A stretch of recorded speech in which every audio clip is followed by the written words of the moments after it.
Okay, it's all yours, Paul. Good evening, ladies and gentlemen, brothers and sisters, friends and family.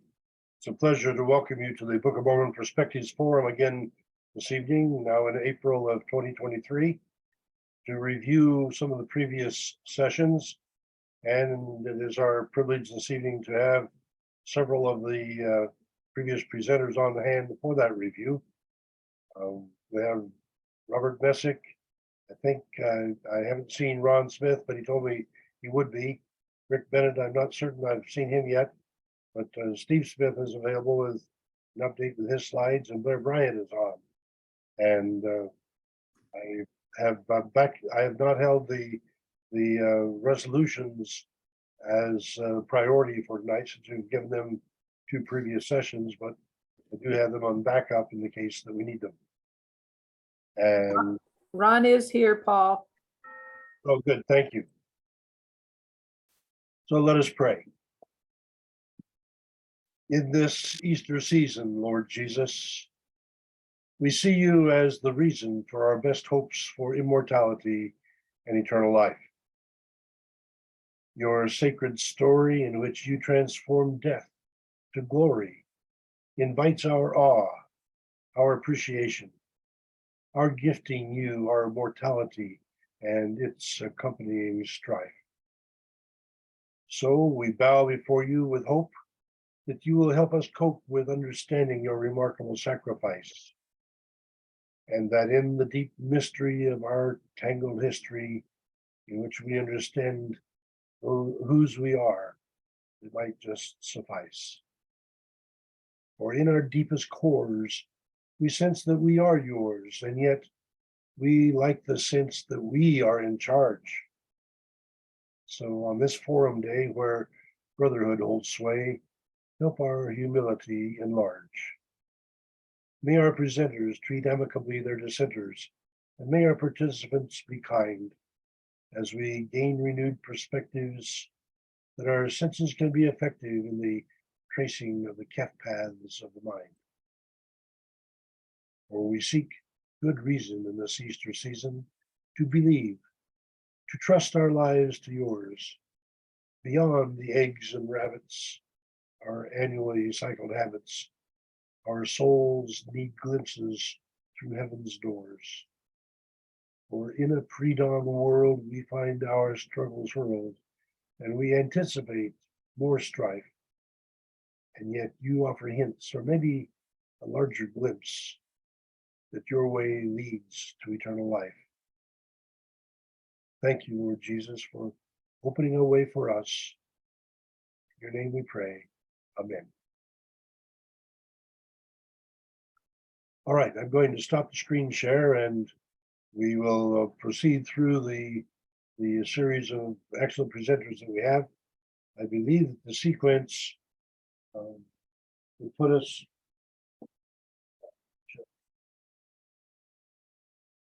I believe we have Rick Bennett first as the Spaulding review, the Rick, and then I think it's Ron Smith and Robert Messick, Blair Bryant, and Steve Smith. And that, please. And Rick is not on yet. Okay. Rick Bennett is not? All right. That's correct. And let's proceed. Robert Messick was the first one to get on. Let's let him proceed with reminding us about the book with Elvis. Yay, thank you, everyone. It's good to see everyone today. It's good to be seen by anybody, I guess. So let me share a screen and see if I can do this.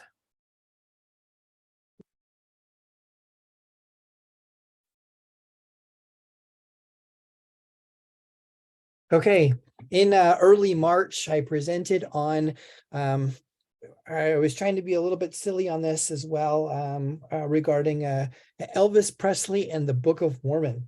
And it's really interesting, and not many people will associate Elvis Presley and the Book of Mormon, but I found some research and wanted to kind of share it here as well.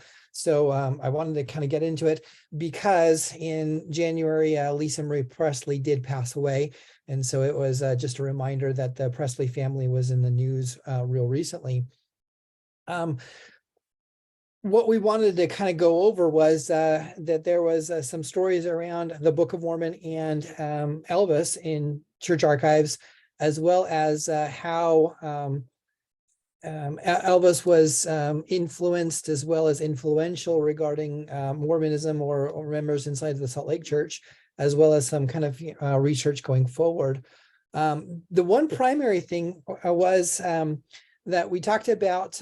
There's a book in Salt Lake Archives that is a copy of a 1976 copy of the book of a Salt Lake Book of Mormon.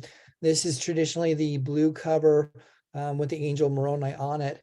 It was donated in 1989, and it's been in the church archives since then. It was donated by a lady by the name of Cricket Coulter, and researching Cricket Coulter, all of the research compares and matches to Elvis Presley, and she was like what we call a super fan. She was all things Elvis Presley, as well as I believe a member of the Salt Lake Church, either that or just very, very connected with Elvis. And so there was a Book of Mormon that was presented to the Salt Lake Church archives, and it's been a conversation with firesides and stories going for since it was donated. The challenge was in 2018, Salt Lake Church historian by the name of Keith Erickson did a publication, and it was published in BYU Studies, in LDS Living, and a couple other places. And ultimately, he did make an analysis that this particular copy of the Book of Mormon was unfortunately not an Elvis Presley Book of Mormon. They said, nice try, but they did some handwriting analysis, as well as the provenance on this book just didn't match Elvis's last 2 weeks. Ultimately was given to Elvis. It was supposedly given to Elvis the last 2 weeks of his life. And for anybody to read the Book of Mormon in a 2-week time frame with the things that were going on in his life just didn't add up, as well as the handwriting analysis and a couple other details on it. So the question is, what is this Book of Mormon? And the question remains, but unfortunately, it is not an Elvis Book of Mormon. But there's the rest of the story that the Osmond family, which is the heavy members inside Salt Lake, were entertainers in the same time period as Elvis Presley, and they were very good friends with Elvis. And it was stated, and it is documented, that the mother, who is named Olive Osmond, did give Elvis a copy of the Book of Mormon. And so this has been kind of mentioned a couple times regarding Elvis and the Osmond family being very, very close. And a number of sources said that Olive Osmond did give a copy of the Book of Mormon to Elvis Presley. And my thought is that this Osmond Elvis Book of Mormon is still maybe not found, but I don't think it's the one that we talked about in the Salt Lake archives. And so we do think that that's different than the Cricket Culture book. And so the general question is, where is the Osmond Book of Mormon that was given to Elvis? And at this particular time, it's uncertain. But we did talk about that Elvis was influenced and connected with a lot of Salt Lake members of the church. Specifically, his bodyguard was also his martial arts trainer, and he was a Salt Lake member. It went into even that his bodyguard and Elvis would travel often to various locations, and even they traveled to an LDS seminary where the teenagers would do kind of just religious instruction, and Elvis kind of complimented the teenagers to do early morning seminary. And so it kind of just was a reflection that Elvis was a very, very gentle and very, very gracious man, no matter where he went or what audience he was in. And however, we kind of know that probably Elvis was received more than about 5 copies of the Book of Mormon. He was in the Polynesian Cultural Center doing a video or doing a movie And obviously, there's a lot of members of the church that would want to give Elvis a pearl of great price like that. And so Elvis was given copies of the Book of Mormon many times, but once again, it kind of comes back around that the one currently in Salt Lake Archives listed as the Elvis Book of Mormon, just not it. So these ones are elusive. So future research and future studies would ask, we'd like to find out where the Osmond Book of Mormon is. We'd like to find out where Ed Parker's edition of the Book of Mormon is that he gave to Elvis Presley, and then the others as well. So it's been said when we talked about celebrities in the Book of Mormon, it's kind of often that celebrities are given the Book of Mormon at an often time. Winston Churchill had two, and oh golly, a lot of Book of Mormons were given away. The funny one that I saw was, if any of you know the TV series The Office, and the really nerdy guy by the name of Dwayne Schrute, I don't know, Ryan so-and-so, the actor by the name of Ryan, and I don't remember his last name, but he was given a copy of the Book of Mormon by sister missionaries, and he posted on Instagram saying, "Thank you, sister missionaries, for giving me a Book of Mormon." So it's very, very common that celebrities would have gotten a copy of the Book of Mormon. It's just the question is, where is it? And so when we talk about Elvis, I was really impressed that Elvis was a very gracious man. And, because of it, a lot of members of the Salt Lake Church are very interested on his interactions with members of the church, or his interaction with Mormonism. But I've also heard and seen that Elvis was gracious with all denominations, and folklore abounds in general Christian audiences, that quite often he would be gracious to normal traditional Christians, and that they've got their folklore and stories, and it's just a message on his affection to that. And so right as of right now, the Elvis Book of Mormon, not the Elvis Book of Mormon. So will the real Elvis Book of Mormon please come forth, or will the real Elvis please stand up? Who knows? Someday we'll have more research on it. But for right now, the message that I had coming from this was that the Book of Mormon is awesome, even if we don't know which one came from Elvis. And so that was my message, or that was my presentation, and I was really excited. I learned just as much as presenting on this, and so very, very excited about researching Elvis and the Book of Mormon. Thank you. On a different matter, so I wanted to bring up to the audience here is that my next project that I'm starting to work on is researching early copies of the Book of Mormon. And the question that came up that I had was, everyone kind of asks me, how many 1830 copies of the Book of Mormon still survive? And so I've got a number from 200 to 2,000 copies of these 1830s survive. Problem is, half of them are in special archives, half of them are in private collection. And it's been interesting kind of researching and tracking down early printings of the Book of Mormon. So on a personal level, I wanted to connect with you folks and say that if you have leads on private copies of the 1830 Book of Mormon, I'd be interested in talking about that, or getting details afterwards as well.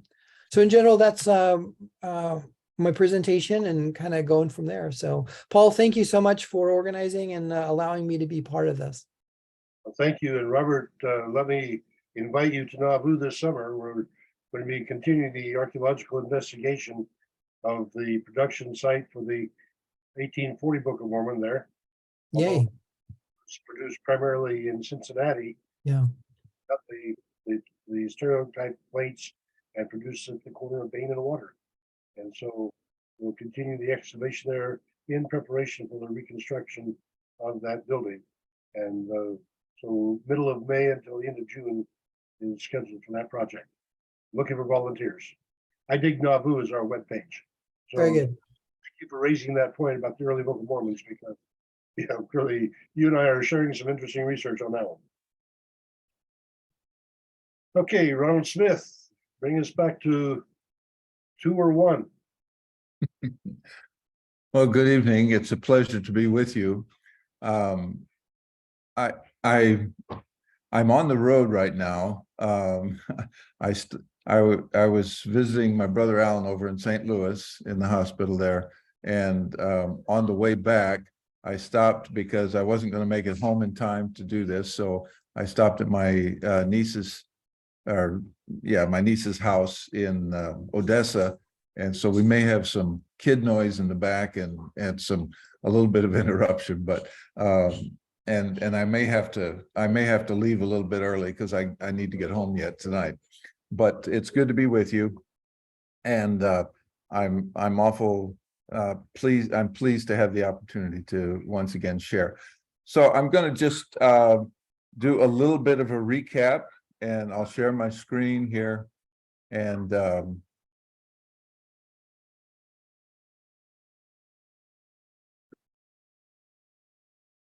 we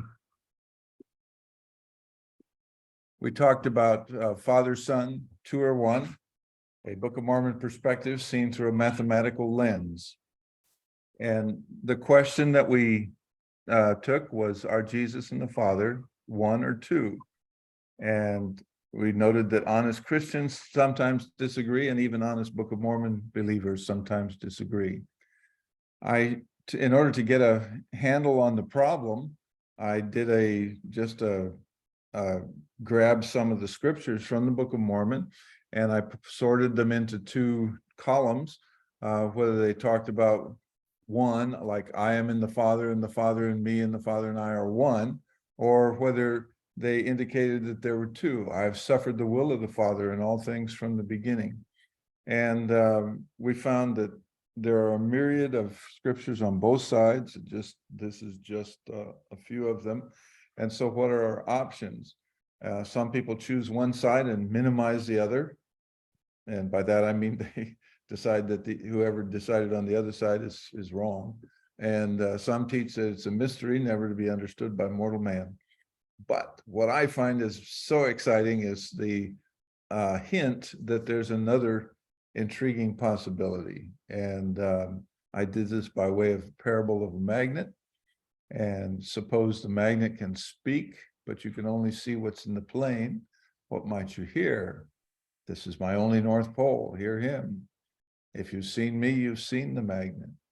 I am in the magnet, and the magnet in me. The magnet and I are 1. The words that I speak are the words of the magnet. I do only the will of the magnet. The works that I do are not of me. They're the works of the magnet. The North and South poles look exactly alike with an observer who can only see in the plane. They are surrounded by a magnetic field. And if you're an iron piece and you get close enough, you can be a magnet too. Come unto me, you will be filled with power, and the works that I do shall you do also. So the question, what is a magnet actually like? If you can just see in 2 dimensions, you would say the magnet is a North Pole, a South Pole, and a magnetic field. But if you can see in 3 dimensions, you'd say the magnet is clearly 1. And seeing that one is a 2-dimensional observation, the other is a 3-dimensional observation, it's important to note that both are correct. So there are a lot of questions that deal with whose correct answer depends on what dimension you're looking at. And because I had you to look at, I decided to show something about the 4th dimension. And we looked at what a ball would look like, a 4-dimensional ball coming through a 3-dimensional space. That's on the right-hand side. And we see that seeing a 4D ball moving through a 3-dimensional space is equivalent to seeing a 3D ball changing over time. And then we did it with a cube. We did it a couple different ways, but here's from an oblique angle, you would get a section that looks like a tetrahedron and then changes to have more sides and then comes back down to a tetrahedron, and then goes off. Seeing a 4D cube moving through a 3D space is equivalent to seeing a 3D slice changing over time. And then we talked about what would happen if you had a higher dimensional view of a lower dimensional object. Here we can't tell whether this is a hollow sphere or a solid ball because we're in 3 dimensions and we're looking at 3 dimensions. But if you had a 4-dimensional view, you could see the inside as well as the outside. And I went into that. I won't do that tonight unless somebody really wants it. But the question then was, does God exist outside of our space-time? Most of you answered yes. And indeed, there's some really good indications in Alma, the 19th chapter, or Alma, the 40th chapter. All is as one day with God, and time only is measured unto man. We showed how time changes over time is equivalent to movement in another dimension. And if time isn't measured to God, then he must be outside of that dimension. All things are present with me, for I know them all, is from the Doctrine and Covenants, or the Book of Moses.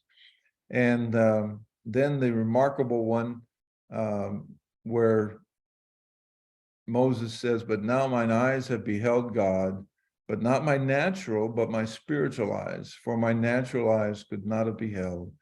And it came to pass, as the voice was still speaking, Moses cast his eyes and beheld the earth, yea, even all the face of it, and there was not a particle of it which he did not behold, discerning it by the Spirit of God.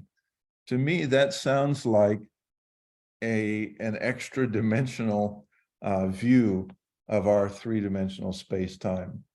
All it would take would be one extra dimension that God is in, and a lot of these things just make sense.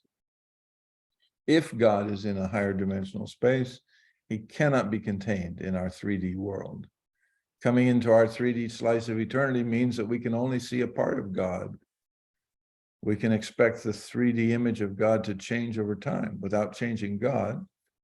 And the question, Father, Son, or 2 or 1, is a dimensional question. If we have a 3-dimensional view, we would say he's 2 separate beings. We see the Son praying to the Father. We see him saying, I do only the will of the Father. If we have a higher dimensional view, then we would say there's only one. And both are absolutely correct with this point of view. Now, I haven't proved anything about the nature of God here, but all I've done is just said, if these things are true, then we can understand the scriptures can all be true, and we don't have to choose between the one or the 2. And how does this help us? Well, here's an example of Abinadi's speech just before he's killed. And now Abinadi said unto them, I would that ye should understand that God himself shall come down among the children of men. God exists in many dimensions in this interpretation. Come down then would be to come to a lower dimension. He'll come down among the children of men and shall redeem his people. And because he dwelleth in the flesh, he shall be called the Son of God. The flesh is our 3D slice of eternity. And having subjected the flesh to the will of the Father, being the Father and the Son, the Father, because he was conceived by the power of God, there's your many dimensions. And the Son, because of the flesh, there's our 3 dimensions, thus becoming the Father and the Son. And they are one God, yea, the very eternal Father of heaven and earth. And that is a brief overview of the thing that I had to share. So I hope that was enjoyable, and I didn't show all of the 4-dimensional stuff that I did originally, but that's the idea. Thank you.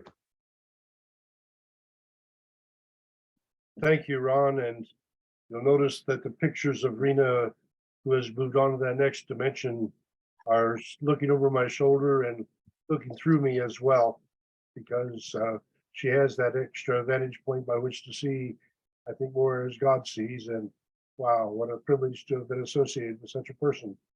And for all of those people that go to the next dimension, for us to be able to appreciate and treasure the opportunities that we have, and in mortality, to be able to be mortal is a remarkable privilege. But then to become immortal is also a remarkable privilege, and it speaks of our ability to attain to another perspective, another dimension. Thank you, Joe. I really like your magnet analogy. It's a good parable. Thank you very much.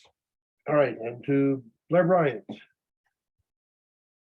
And I didn't get back to you to ask about the individual radicals, but I do want to ask about David's question on the relationship between your Zions and the Malaysia perspective on the Book of Mormon. But go ahead and take over you first. Well,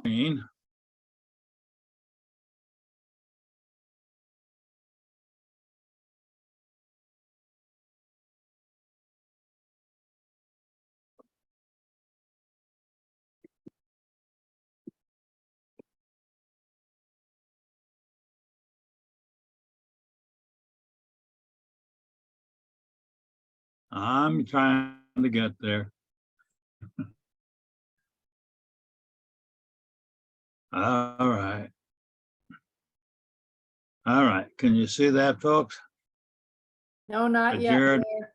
Not yet. I'm hearing Barbara. If you can't hear me any better than I can hear you, you're not hearing me. We are hearing you. I'm hearing you. You can hear? The Yes. audio's just fine. We cannot see it though.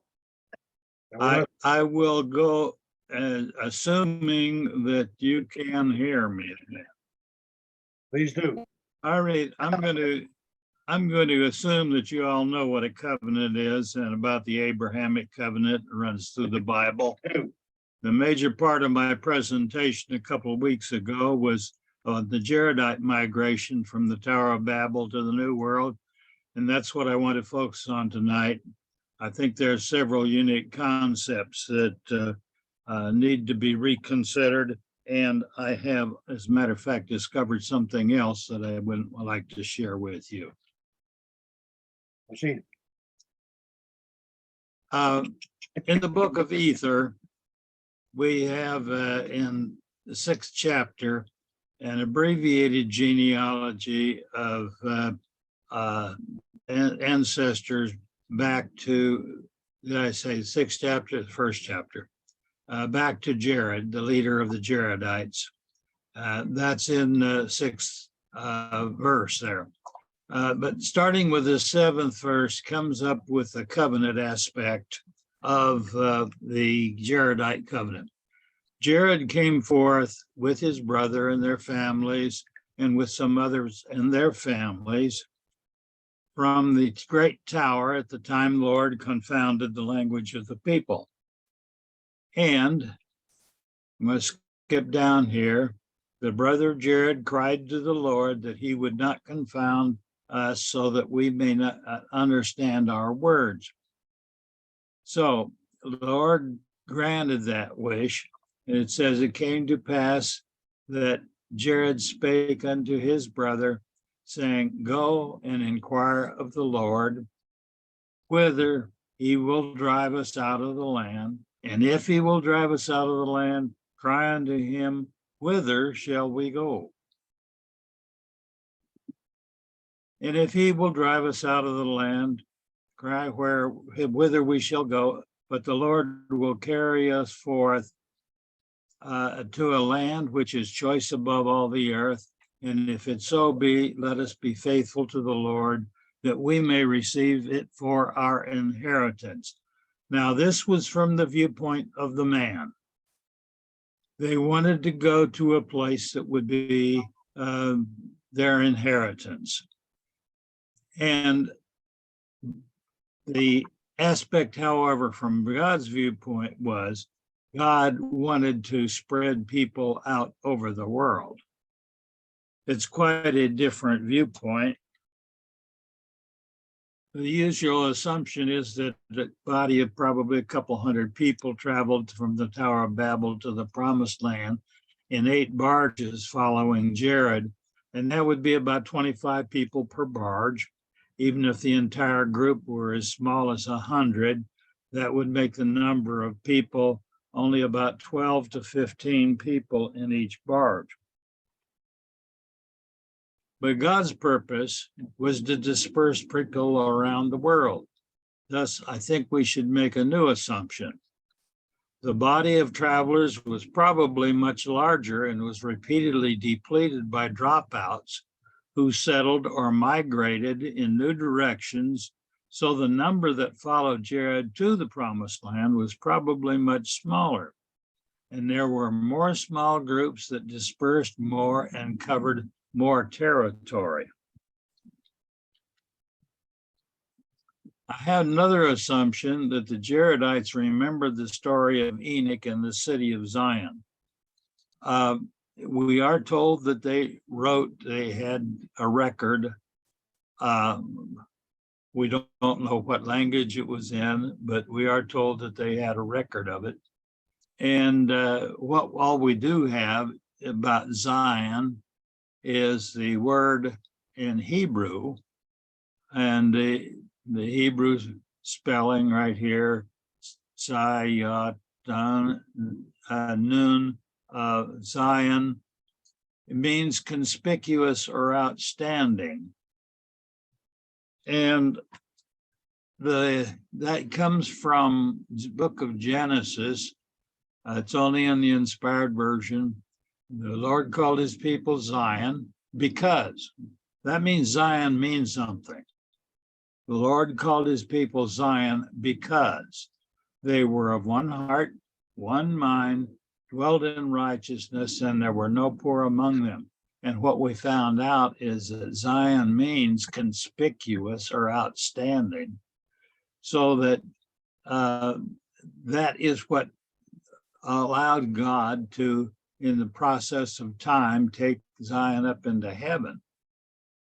And Lord is living with Enoch people, and Lord says, behold, mine abode forever. Now, in the book of Ether, this is what the people were thinking. Who knoweth but the Lord will carry us forth into a land which is choice above all the earth? And if it so be, let us be faithful to the Lord that we may receive it for our inheritance. Now, those people understood the beautiful life of Zion. They wanted a special land for their inheritance, and that's what drove them to go to the new land. That's what drove the people. They wanted to find such an ideal place to live. They envisioned Enoch's city of Zion as their goal. God's goal, however, was different. God's goal was to disperse the people. Here we are in the land of the Euphrates River, where the Tower of Babel is located. And the families of Jared and his brother were here. And the Book of Mormon tells us quite a bit about the trip. Well, at least it gives us an idea of the path that they took. I believe the path was eastward, through the heart of Asia and into the most likely place for the 8 barges to be built. And that was over here at the Yellow Sea in eastern China. This is all mountains along here. This is the Himalaya Mountains. And it's mountains all the way up down here. But on the way, there are a bunch of lakes that people have to cross.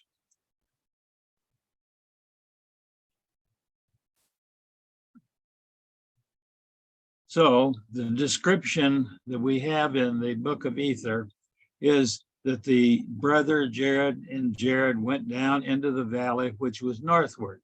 They were here at the Euphrates River. Northward was across the mountains of Turkey into a valley.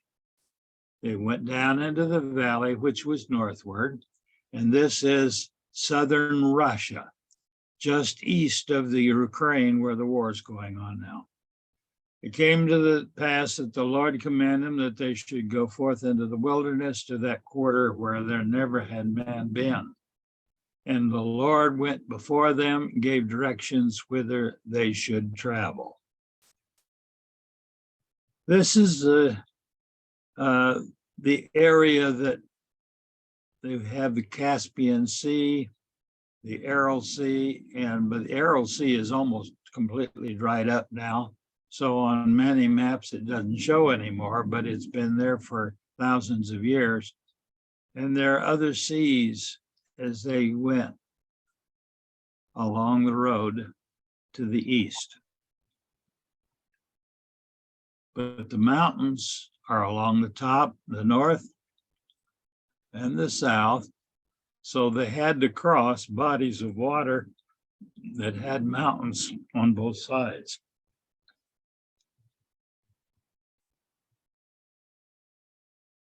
And they did travel in the wilderness, they'd build barges, they'd cross many waters. So they built a barge, they crossed the water, built a barge, crossed the water. Built a barge, crossed the water. Now, Moroni doesn't tell us about how they went through China at all. And I'm not going to go through there at this point either. But I will tell you why I think that this is the route that they went through China.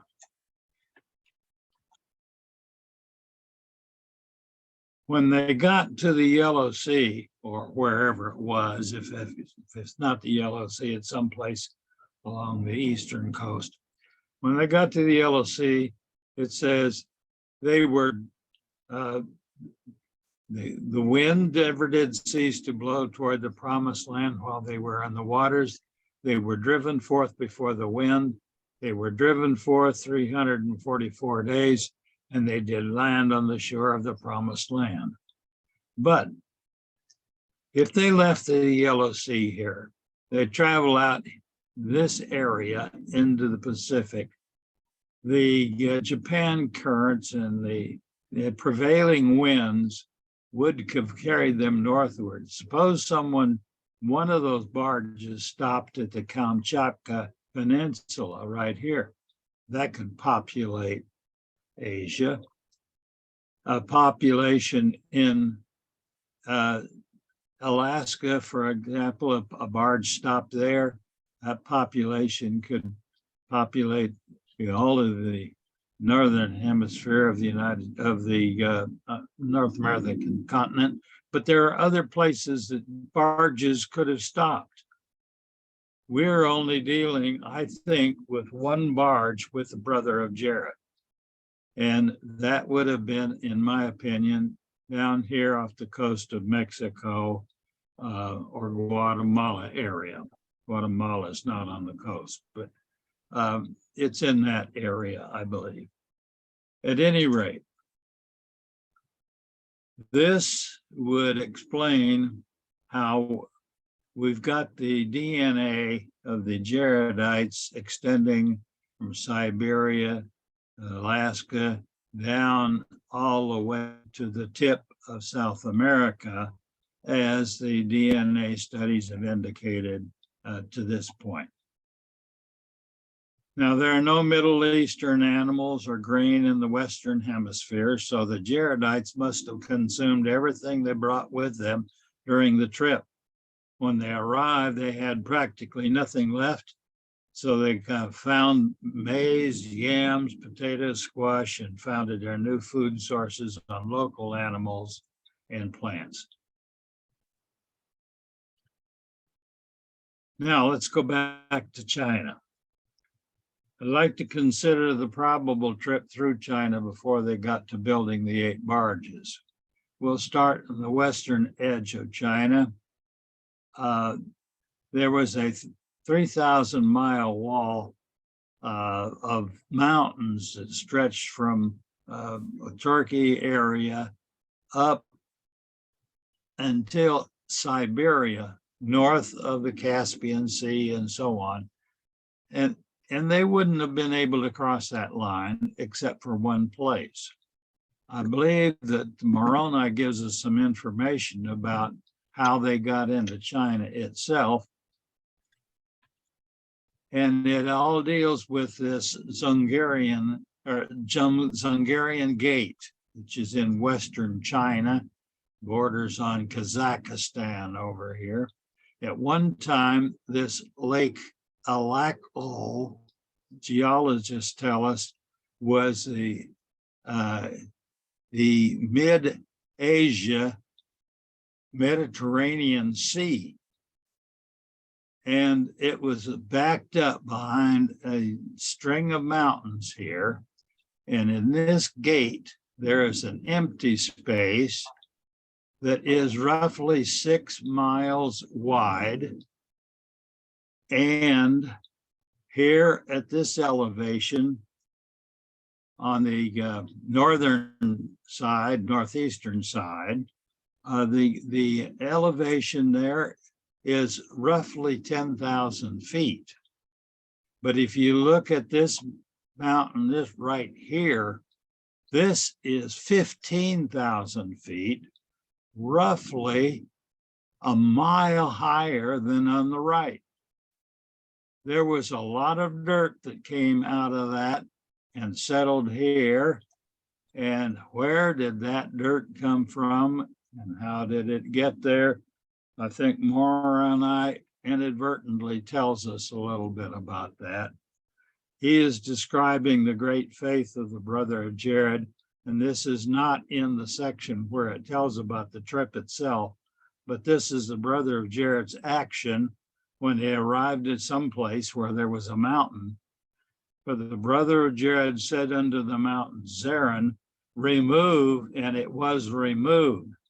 Now, notice the word Zerin here in Zungarian. There's very similar, and I think that is the same place that the mountain was removed and dumped on top of the mountain over here.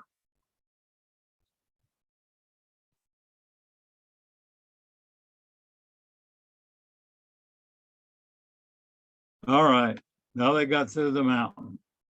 That Zungarian gate is up about here.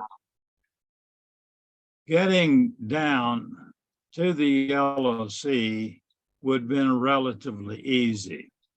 They could walk for a good ways until they began to find rivers that were wide enough they could build a barge and go down that river. It's a continuation of their pattern of their previous journey. But if you've got a barge, if you're floating down the river, you don't have time to stop and grow food. You have to have a lot of food with you, and you just eventually are going to run out of food. And I think that the place where they started running out of food and having to stop and grow more food was about here, the place where we call Xi'an, and that is spelled Xian. It is an ancient capital of China, and there's some special things about Xi'an that I want to tell you about.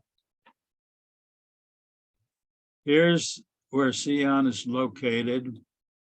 Mongolia is up here, and this space from this arrow to that point is a distance of 100 miles. So roughly 100 miles around Xi'an, we have a group of cities that are also have the word Sion in the name. Now, I don't think that's coincidental. Sion means outstanding. It means Zion. And all of these cities are on 7 rivers that empty into the Yellow River. Yellow River runs right past Zion, and it continues on to the Yellow Sea. The reason that I think these people stopped here is this is a focus point where the migration stopped in China for a good hunk of the people and migrated into the rest of Asia from here, Southeast Asia. But we have Longxian, we have Xi'an, Xianyang, we have Yangxian, Xi'an. Southeast of Xi'an itself are 2 cities, Xi'an and Foxian. Are all named after Anik Zion? I think so. I'll let others see if they can find some evidence to support or reject that position. But I want to point out to you that Xi'an means immortals. This is Google translation. I typed the word immortals and I came up with the Chinese here, which pronounced in English is Shen Xian. Shen means God. And the Xi'an is immortals, but the very place means immortals. Why? Shen Xian is here, immortal God. It's sometimes used as Xi'an Ren, which means Zion people, or immortal people.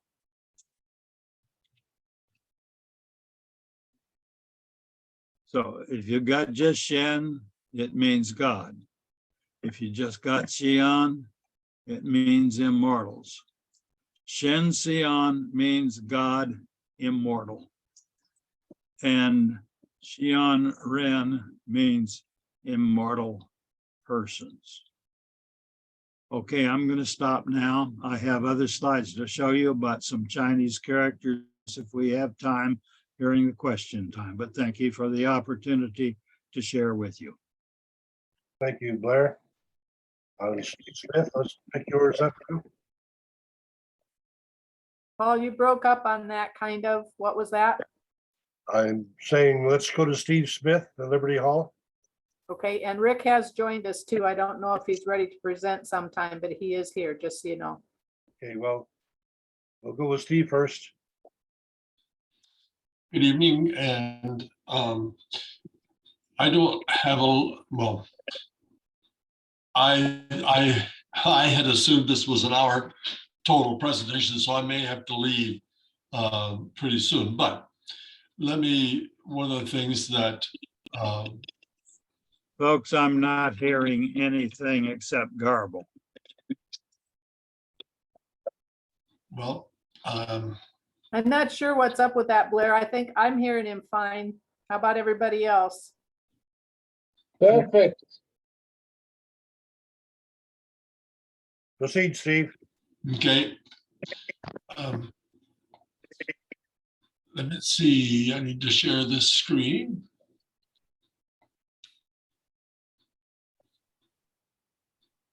Can you see that? No, we're still on the general No, gallery. Okay. I'm not sure you've made me, do you have to highlight me or spotlight me or something to have so I can issue. No, all you have to do is share your screen. Usually at the bottom of there you go. You're Okay, coming in now. There you are. okay.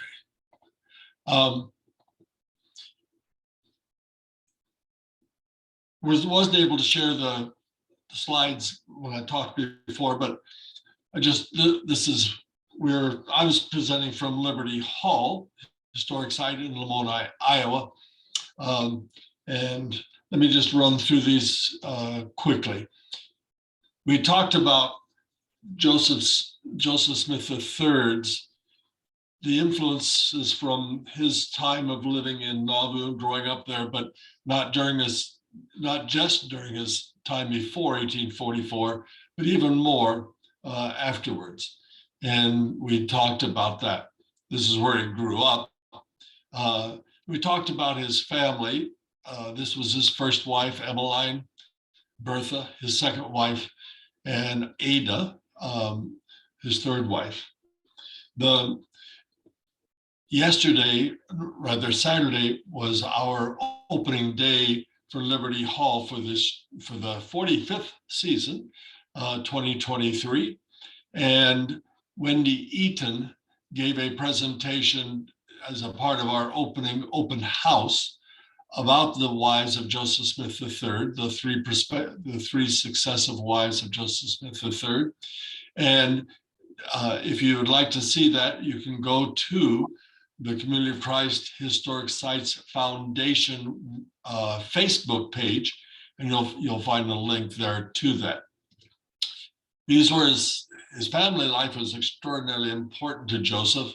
He had 17 children altogether, and that remained important to him throughout his life. This is I was impressed as I prepared how consistent Joseph Smith III was in his approach to things, in his philosophy, in the way he thought about things. This was a list of rules of behavior that he prepared when he was 12 years old, in his 13th year. And I highlighted that bottom one: never attempt anything but what you can do openly, free from fear of consequences. And I have to think that a lot of that had to do with polygamy and what was going on in Nauvoo. This is another one before he became president of the church, when he was 22 years old. A letter to Emma Knight. She was trying to decide how to make some religious decisions, and he told her to examine all the doctrines, live honestly and uprightly before the world. And if you do, you're Christians. You're a Christian, whether you've joined the tenets of any church or not. I thought that it's been interesting. We don't see that too much later, but as a matter of fact, we'll pick that up right towards the end of these slides. We talked about his conversion, or how he came to be president of the church. This is a vision from 1853, in which he was offered two options: whether to have a successful law career or be a president of the church.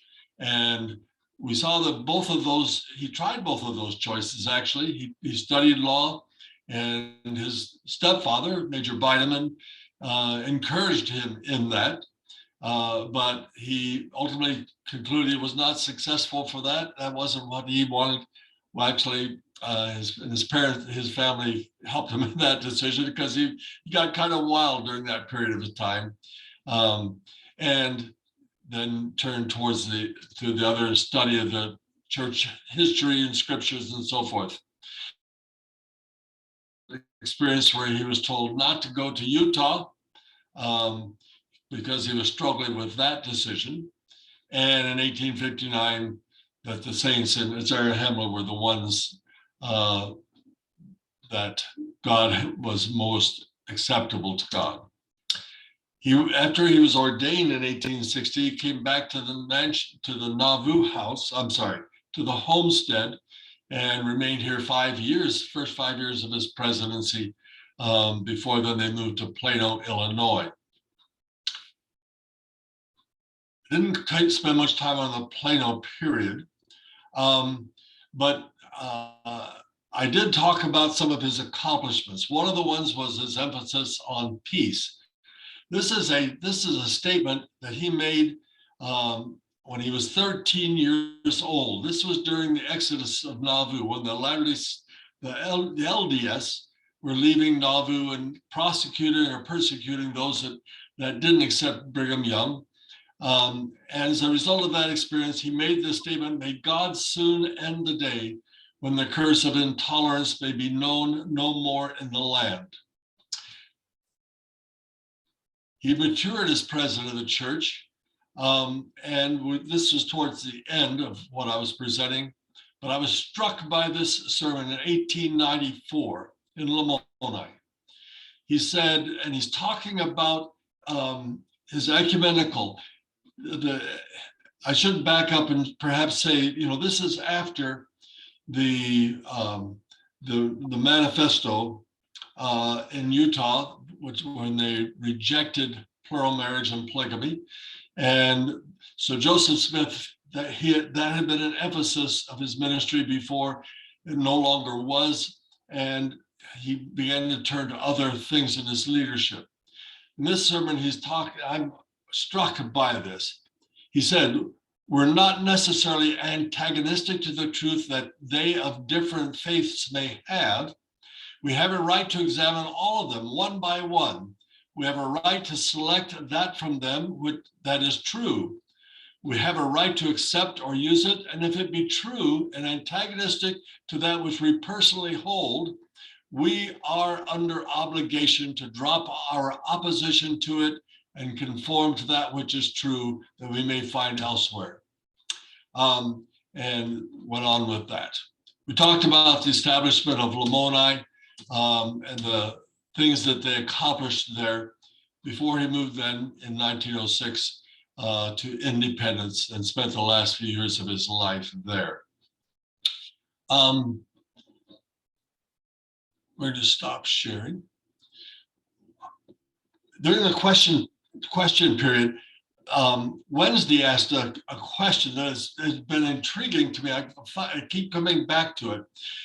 I didn't talk about Section 114 and the race relations in the church right after the Civil War. But I talked about the fact that in Section 114, Joseph III said that God calls people of all races. He also then went ahead and said, "Be not hasty to ordain blacks." And of course, this is during the Reconstruction period, right after the Civil War. And he also said there are men of the Negro race who are called to minister to their own people. And so the question is, I made the comment that was, I think, about as far as the church could go at that time. But it ended up in a segregated, many segregated congregations in our church, which today, looking back at it, we would say is unfortunate. And Wednesday asked the question, pardon me, Wednesday, if I misstate this, but does that mean that the revelation that Section 114 was not a valid revelation, that it wasn't what God wanted to say? I think I may have said, I have to think about that question because it intrigues me. But as you look back at religious history, if you go back to the Old Testament, certainly the revelations that were given to the people in the Old Testament, many of them we would not agree with today. And yet I think they believed, and we, I think, would generally accept that those were revelations there at the time. I think it has a lot to do with continuing revelation, and that God, although he's not limited by us and our capabilities, does take that into consideration. Anyway, that's my thoughts about that Wednesday as I've thought about it afterwards. That was my presentation. And Paul had asked me in an email yesterday about the possibility of having a tour of Liberty Hall sometime, and I'd be happy to do that. But that takes a significant period of time. So that's my thoughts for tonight, Paul. Thank you. Let's give Rick Bennett a chance to give a quick review on the presentation he gave, and then open to questions and comments. I will, sorry, my computer, the camera isn't working, so I can't be on camera, but I will also recommend, I did Steve's tour at Liberty House and it was awesome, so highly recommend that. Let's see if I can share my screen here. Hopefully, actually, I might have shared this wrong. We We got got debunking the Spaulding manuscript. Yeah, but let's see if it goes full screen. Is it full screen? yes. Okay. So yeah, we talked about debunking the Spaulding manuscript theory. Talked a little bit about Solomon Spaulding. This was the first theory that was very popular in the 1830s. Probably the first anti-Mormon literature there ever was. Spaulding sometimes spells it with a U, sometimes without. They weren't really consistent on their spellings. He went to Dartmouth in 1785, became a Congregationalist preacher, wrote a novel which came to be known as Manuscript Found. And that wasn't discovered until much later in Hawaii, of all things. But yeah, he's a former Revolutionary War hero. I will just add that Mark Hoffman tried to create a document to tie Sidney Rigdon to Solomon Spaulding, although that was later found to be a forgery. There's been no real connections between Sidney Rigdon and Solomon Spaulding or Joseph Smith. So pretty much every mainstream historian thinks this is just a terrible theory, but it was really promoted by E.D. Howe and Dr. Philastus Hurlbut. Doctor is actually his first name, it's not a title. And so it goes back, clear back to 29th of October, 1831. I mean, it's really one of the first real attacks on the church. Dr. Philastus Hurlbut threatened he would, quote, wash his hands in the prophet's blood in 1834, and Joseph Smith filed a legal complaint and brought a lot of notoriety to Hurlbut, who then sold his research to Eber D. Howe, who was the founder and publisher of the Painesville Telegraph. In the interest of fairness, E.D. Howe was a strong abolitionist and his home was used for the Underground Railroad, but he was really the first anti-Mormon book, Mormonism Unveiled. And pretty much even Hurlbut knew that they did find the manuscript, and it was clearly not the source of the Book of Mormon as proponents of this theory, which will never seem to die. I don't know why.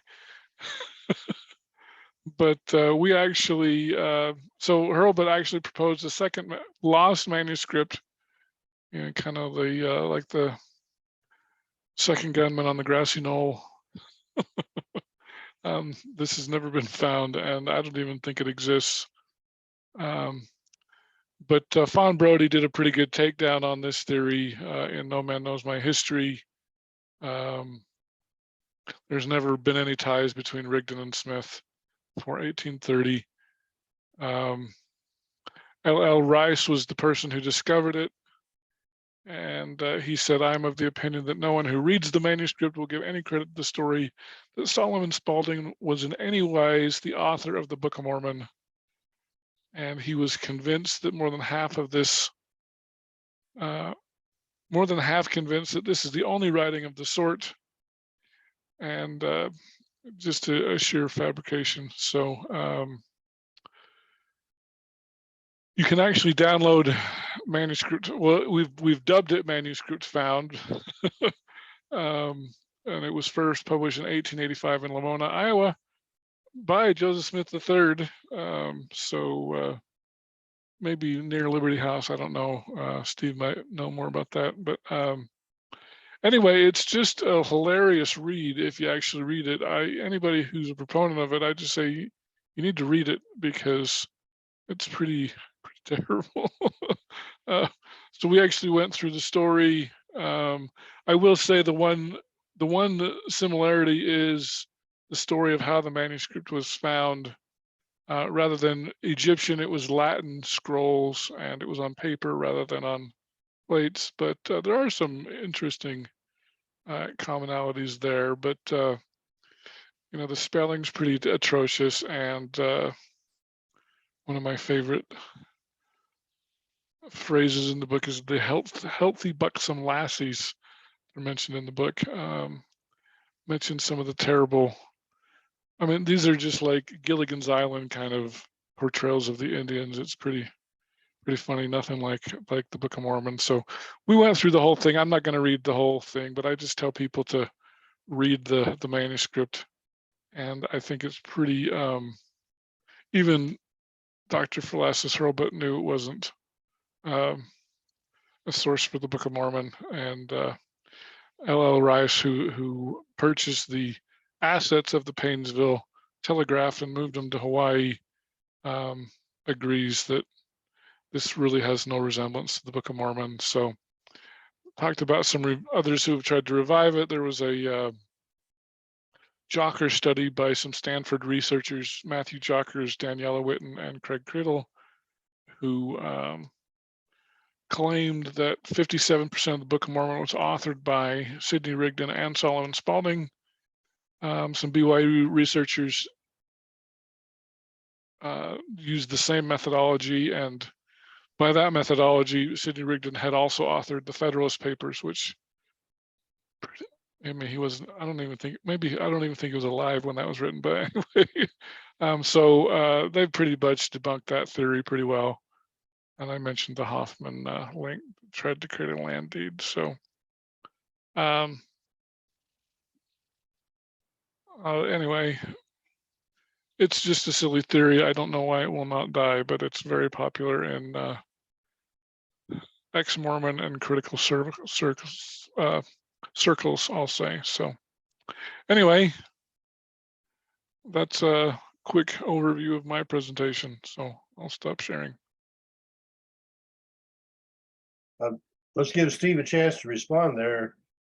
Since it appears that Joseph Smith III was responsible for that publication. Steve, you want to explain that? I don't know anything about it. That's the first time I've heard that. My understanding is that Joseph Smith III was simply wanting to expose what a ridiculous thesis it was. And I think, Rick, you're right on target that you're in agreement with Joseph Smith III that if you read it, then you're going to see that it's not going to match the Book of Mormon at all. And therefore, Joseph Smith wanted to make it clear, therefore published it. Right, and the proponents, I swear, have never actually read it. It just kills me that nobody will actually read it, or if they have read it, they acknowledge that, yeah, there's not a lot of similarities. I mean, basically, yeah, some guy makes it to America in the time of Constantine, so it's off by 1,000 years, and it's just so stereotypical of the time, and it's just, anyway. So they have to propose a second missing manuscript that, obviously matches. All right, then we should be ready to open for questions and comments. I would like to go back to Blair Bryant because the question of possible association between the Malay Peninsula theory that Olson put forward that my brother David talked about and what you're saying, it strikes me as being an interesting possible connection. I'm sure I'm interested if you'd like to address that possible connection. Oh, I don't know what the other presentation was. That was one of them that I guess I missed. I try to go back and play the recordings and things like that, but so I don't know about the Malaysian connection. All right, well, then let's throw the floor open for people, and I see hands up there, so Deb, I presume you're on duty to keep things in order here. You're muted. Yep, got that. Okay, Rick, you're first and then Monty. Go ahead, please, Rick. Yeah, so mine's along the same lines there. I was a little curious. I didn't see the slides in the presentation. But are you saying when they were in the barges that, I mean, I always think of them as like a submarine. Are they kind of, are you thinking the same sort of a thing as a submarine, and they basically floated up through Alaska and then down the coast of North America? Yes. Okay. Hole I in the do know bottom. they had, say that again. They had a hole in the top and a hole in the bottom. Yeah, I mean, I guess that's possible. I know with the Fukushima disaster, with the earthquake and the nuclear power plant disaster that was in Japan, a lot of the boats and things actually did follow the currents. I know, talking to Philip Beale, you know, if you're using wind power, that's a tough way to go. But there is a current that goes up along Alaska and down the North American coast, and because a lot of the stuff from Japan following the earthquake did end up in California. But he said that's tough sailing. So, Well, they spent 344 days, and much of that was underneath the water. And the Book of Mormon says that when they were gasping for air, they called unto the Lord, and he would take them up to the top so they could get some air. So yes, it was very much like a submarine. okay. That's different from the barges that they use crossing Asia, which it spoke of as being light as a fowl on the water. So, you know, a fowl, or a duck or a goose sits high in the water.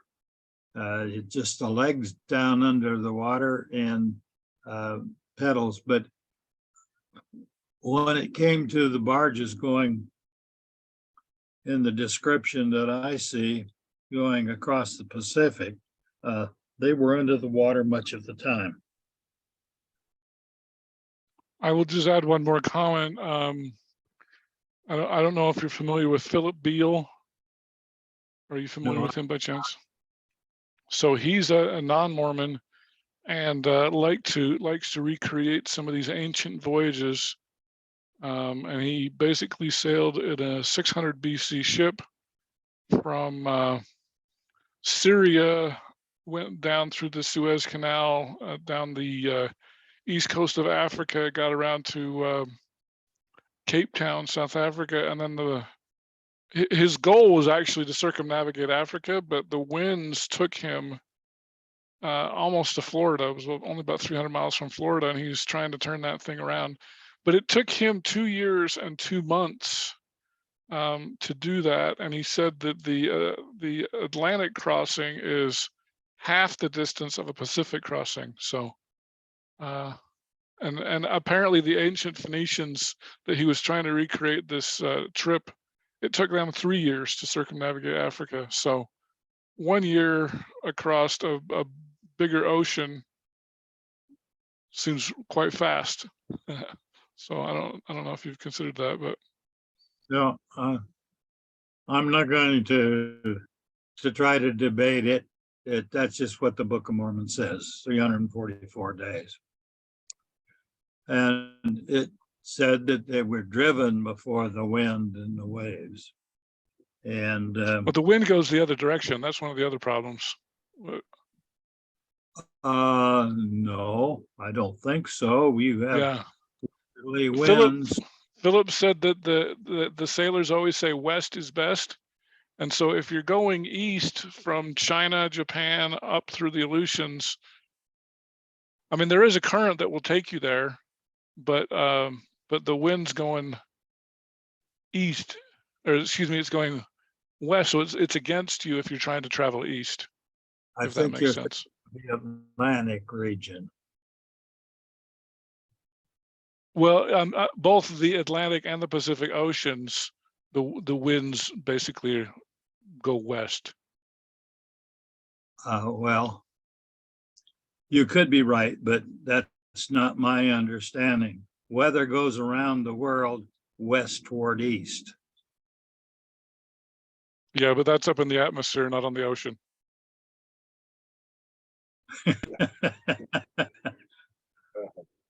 Well, the wind over the ocean seems logical to me. Okay.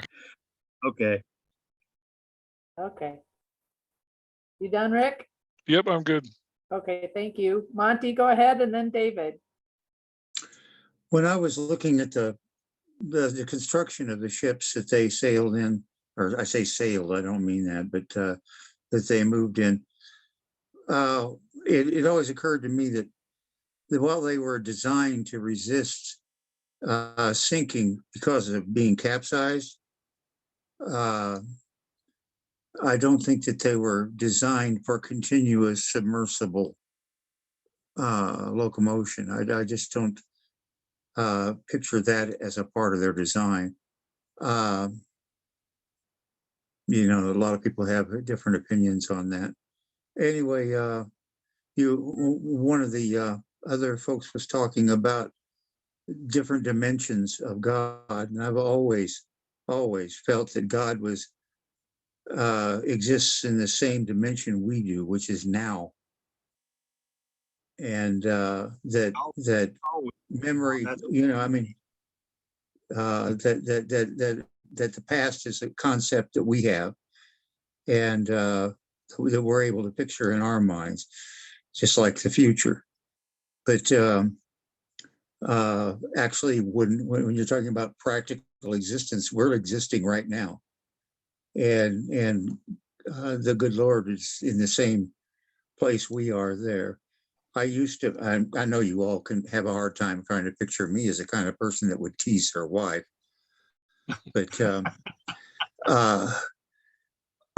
we used to have a lot of trouble trying to get to church on time, trying to get to appointments on time, and I was frustrated because it was a real sore spot with me. And I would tell my wife that the one way that I felt that she and God were very close kin was they both exist outside the constraints of earthly time. And anyway, that's my 2 cents for what it's worth. Thank you, Monty. Ron has left us. He had 2 hours yet to travel tonight, so he had to drop off, but was good to have him with us. David, and then James. Go ahead, please, David. Thank you. First of all, a comment on the winds. The equatorial winds are east to west. And then at about 35 degrees, you get the doldrums. And then around 40 degrees here across the United States, the winds are west to east. But then if you go up about 60 degrees, the winds again are east to west. And then you go up to the polar vortex, that's west to east again. So when you talk about which way the winds are blowing, it depends on what latitude you're dealing with. And so you can play with that all you like. And as you're well aware, because of our weather, even the polar vortex during the winter months can sweep down and influence. Latitudes I gave you are not constant all the time, every day. They're just general bands.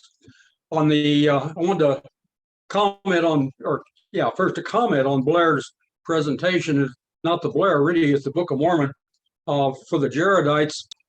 The fact that Brother Jared prayed that their language wouldn't be changed, that was a guaranteed successful prayer. Because if their language was changed, they still wouldn't know, they would still have understood each other. So they had a common language, the Jaredites, that is, had a common language as they left.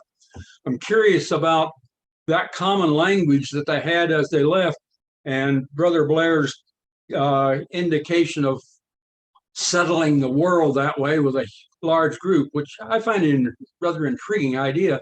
But then how about language?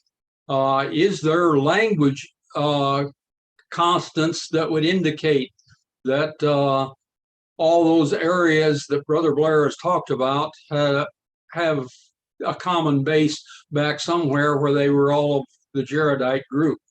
I don't know that that can be researched easily or not, but it did strike me that that same language should be showing up some. And Paul's already asked about the Malay tie, because I found that an interesting kind of thing, particularly for the Zion in China. And they are insistent that we are the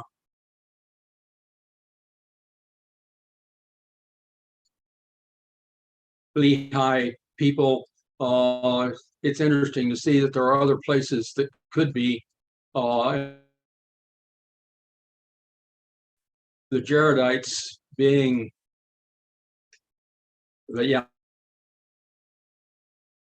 being that close. I found. Thank you. Thank you, David. James Lucas and then Robert. Go ahead, James. Just a couple quick more comments on the Jaredite migration.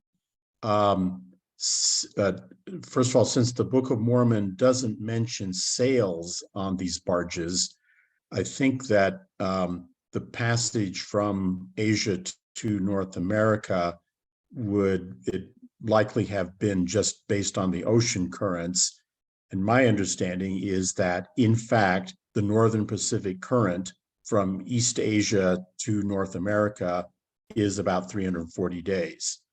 And that's how long it took the boats that Rick was talking about that got cut loose and cast out to sea during the earthquake in Japan, took to get across, and because that's how long that current goes. So that's an interesting Book of Mormon connection, that if they were basically just drifting along the North Pacific Current, that's the route that would take them, and it would take them just about that amount of time to get to North America.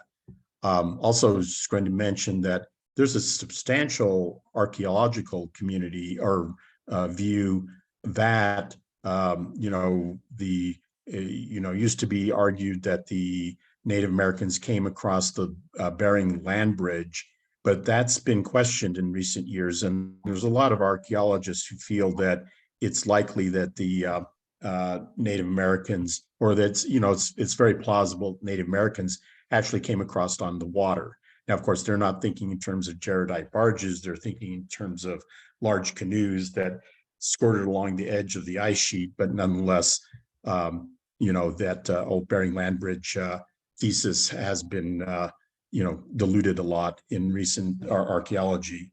I had a question for Rick, which was, when you did your presentation, Chris Thomas held up a couple of books about the Spaulding theory, and you said you hadn't, looked at them. I was just wondering, I haven't had a chance to go back and see what they were, but I was wondering if you had checked those books out to see what they're talking about.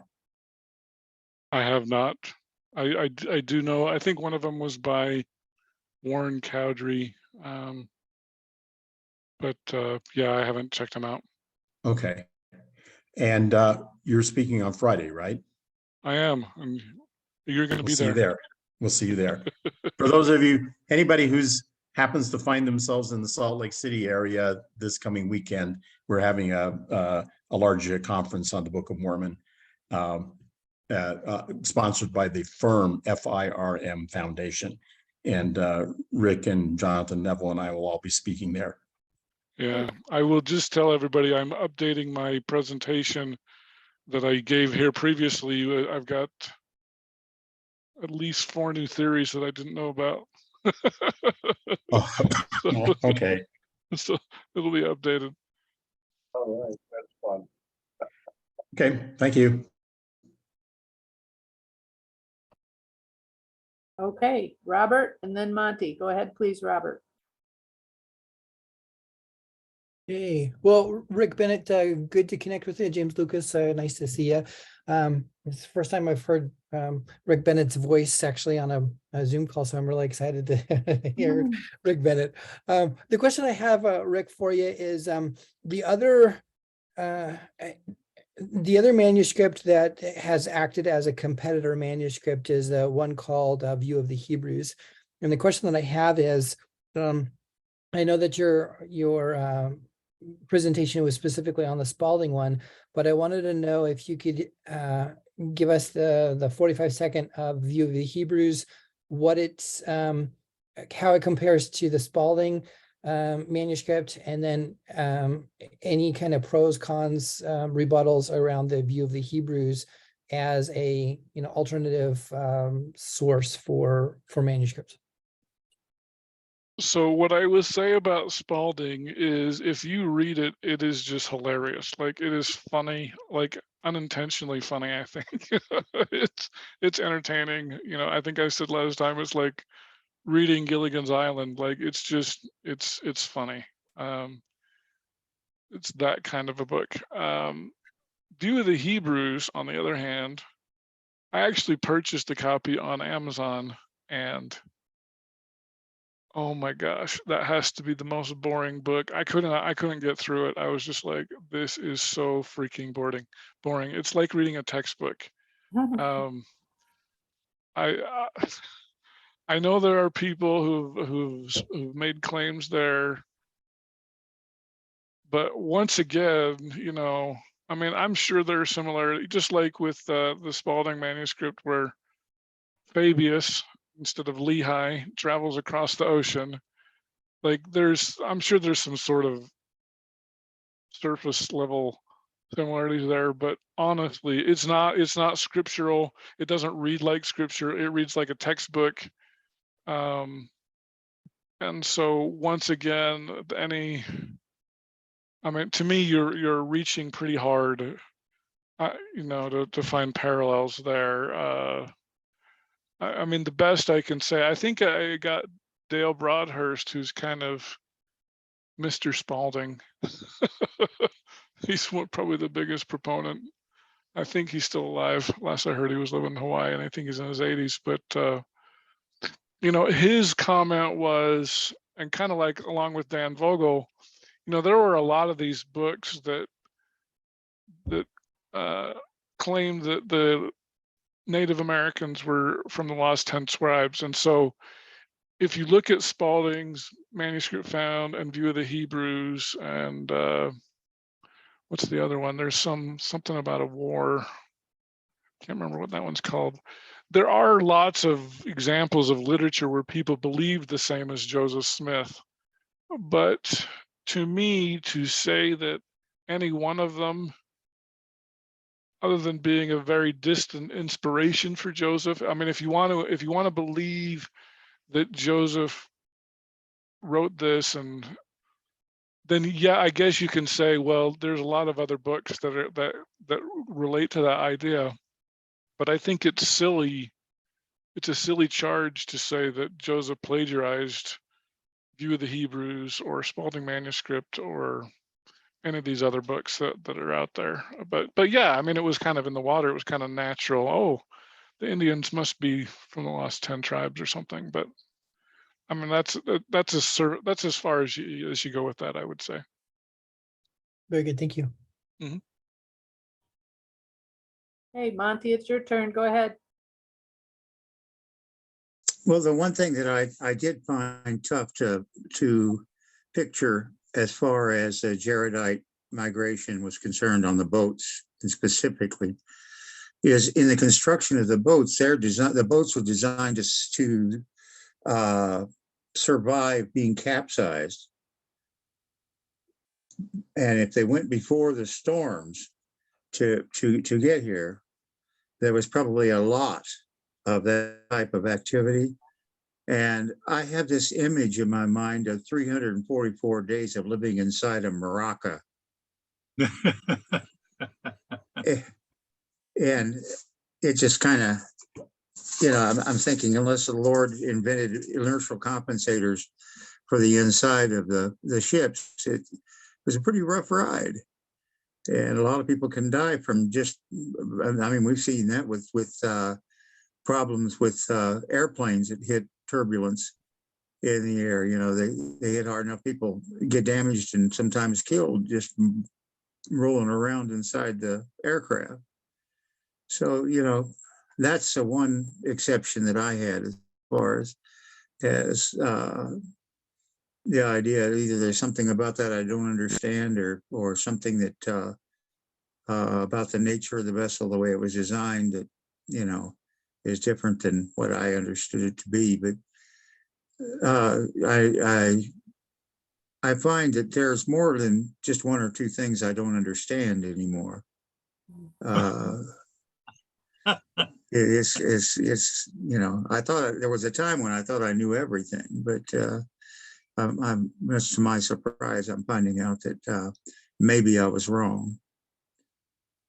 But anyway, that was it. I mean, that's the one image I have, these folks getting stirred around inside this vessel, and I wondered how in the world are they going to survive this? Because it's one thing for you to for the ship to survive the storm, but if you don't survive it, what's the point?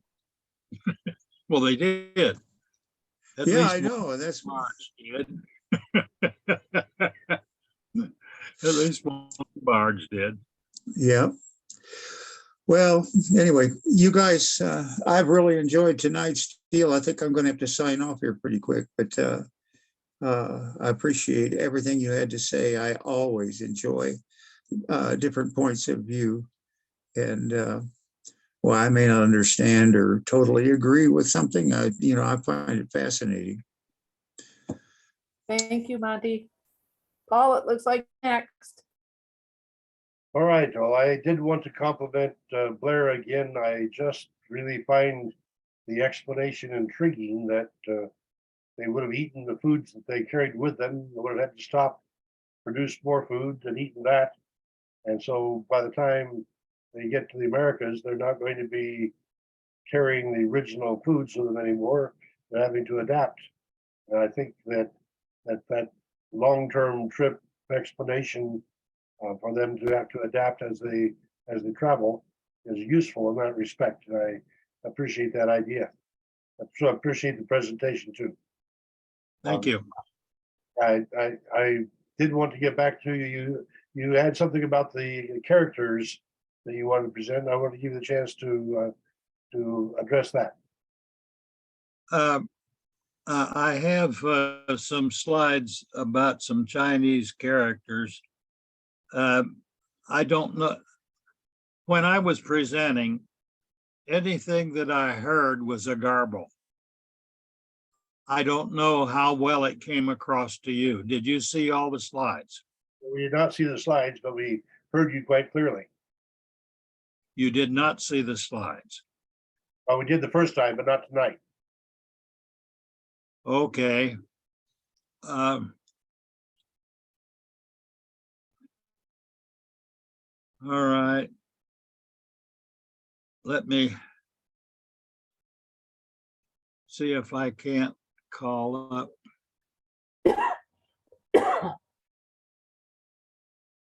While you're doing that, let me compliment Carol Zowski on that remarkable, I think that may be a photograph of the temple, or Can you see that? Is that visible? No, Paul, or no, Blair, we can't see anything. You're not sharing. That is a painting. It's an acrylic painting. It is owned by Locke McKay. I gave it to him in Cedar Valley Grove. Okay. wow. What he did with it, I don't know. I'm obviously not able to show it. You didn't see it the first time. And I had slides going all the way through there. Suppose I make a presentation at some time in the future, a couple of months from now, about the Chinese characters and how they carry the meaning of the book of Genesis. Okay. Yeah, you're welcome. Are you, welcome another presentation from you. Hello. Yes, the idea of you giving another presentation is welcome as far as I'm concerned. We're open after the May 1st. So anything after May 1st that you like is open. And by the way, I am looking for people to present in May and June. But Wanda has a hand up. Yeah, go ahead, Wanda. I just want to tell Blair that he did such a good job with it last week that I could picture your map as you were talking. Okay. So I Well- don't know how many people missed it last week, but I mean, I was following you all the way across there. And You're when I knew you were getting to Zion before you got there. Okay, well, thank you. So I must have paid attention. I will plan on making a presentation. Paul, give me 2 months. Plenty of time. You let me know when you're ready. Well, if I don't have a target date, I don't know when to start preparing. It's in June, and I expect to be in Nauvoo in June. But yeah, anytime. Hopefully, I've got a higher powered computer, so I'll be able to connect from there anyway. But yeah, that'll be great. And so, thank you. I just know the Okay. internet's terrible in Nauvoo, Paul. It is that. Had a terrible time last year. Yeah. Well, I have a more powerful machine this time with which to try, and so I'm in hopes that I'll be better connected. Well, don't get bugged by the mayflies. Okay, I'm gonna sign off for tonight. Good night. Thank you. Any other questions or comments? Then, good night, the Lord is watching o'er you. Good night, his blessings go before you. Good night, and we'll be praying for you. So good night, may God bless you. And then stick around and talk a little bit if you like.